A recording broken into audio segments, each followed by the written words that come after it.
hanyalah jasadku ini, tapi jiwaku yang dilindungi benteng merah putih akan tetap hidup, tetap menuntut bela siapapun lawan yang akan aku hadapi. Assalamualaikum warahmatullahi wabarakatuh. Halo semua, saya Calista Zakia Kumaat, mewakili RRI Palu, Sulawesi Tengah, dari SD Al-Azhar Mandiri Palu.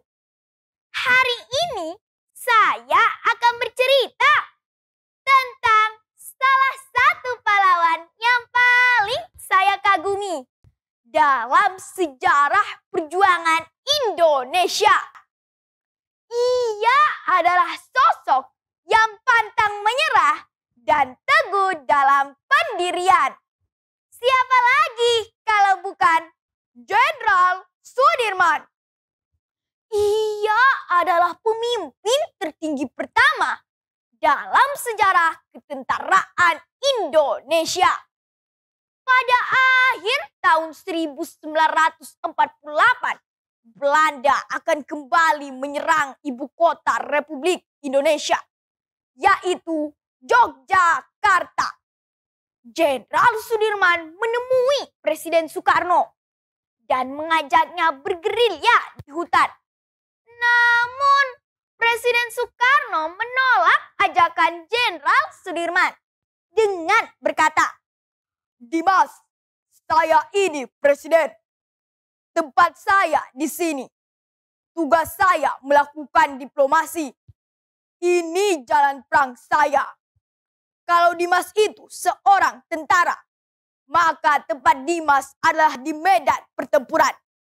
Di sini ataupun di hutan sama saja. Saya memiliki dua kemungkinan dibunuh juga. Jika ini di Republik Indonesia, Soekarno tidak akan pernah takut mati." Akhirnya Jenderal Sudirman menerima keputusan Presiden Soekarno.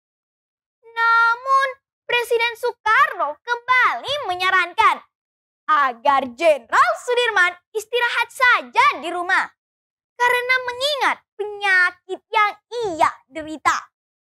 Akan tetapi Jenderal Sudirman menyangkalnya yang sakit adalah Sudirman, Pak Presiden. Tapi Panglima Besar tidak akan pernah sakit dan tidak akan pernah gentar untuk mempertahankan kemerdekaan Republik ini. Walau peluh bertumpah, walau jasad bersimbah darah, semangat Sudirman tidak akan pernah pudar. 7 bulan lamanya, Jenderal Sudirman bergerilya di hutan. Pada awalnya, pasukan Jenderal Sudirman selalu diikuti oleh Belanda. Namun, mereka berhasil menghindar dan mendirikan markas besar di Sobo. Dari markas besar itulah mereka berhasil melakukan serangan pada tanggal 1 Maret 1949. Di sela-sela peperangan, Jenderal Sudirman mengemukakan pidatonya melalui radio yang saat itu dijadikan sebagai sarana komunikasi dalam perjuangan. Merdeka! Di sini saya Panglima Besar Jenderal Sudirman memberitahukan kepada komando-komando bawahan, Panglima Tentara Seantero Jawa, dan kepada tentara Belanda bahkan seluruh dunia, bahwa Tentara Nasional Indonesia masih ada, kuat, dan bahkan menguasai seluruh wilayah Indonesia. Merdeka! Merdeka! Merdeka! Setelah peperangan itu, terjadilah perjanjian Ramroyen dan gencatan senjata.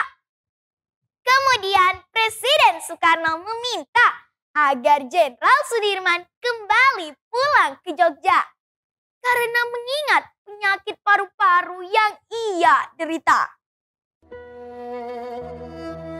Saya tahu bahwa ragaku sedang sakit, namun jiwaku tidak akan pernah sakit untuk mempertahankan kemerdekaan Indonesia ini.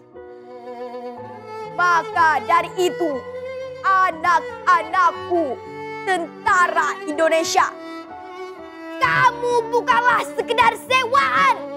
Kamu adalah prajurit berideologi yang sanggup melawan untuk keluhuran tanah air. Percaya dan yakinlah bahwa kemerdekaan suatu negara yang didirikan di atas ribuan jiwa harta benda rakyat, bangsanya tidak akan pernah bisa dilenyapkan oleh siapapun itu juga. Saya, Jenderal Sudirman, menitipkan perjuangan ini, kemerdekaan Indonesia, kepada anak-anakku, kepada rakyat-rakyatku, rakyat Indonesia.